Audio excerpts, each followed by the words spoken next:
Hello. Today you will learn how to make a conlang in 6 easy steps. Step 1.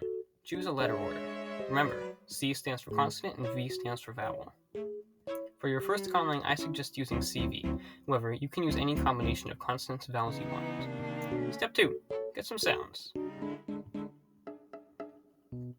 A good place to start is to make a phoneme table like this. Step 3. Add your preferred syntax. This is the way words are arranged in a sentence. Step 4. Make some root words.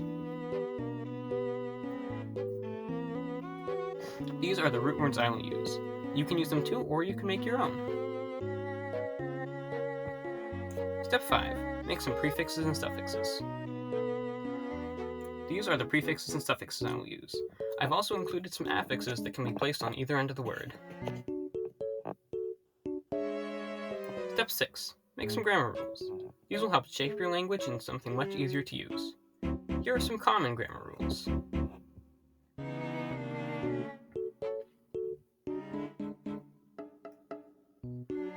These are the root words after the grammar rules are applied.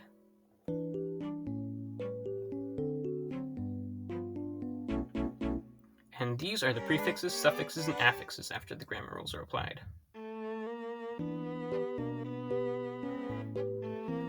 Lastly, don't chat Bye!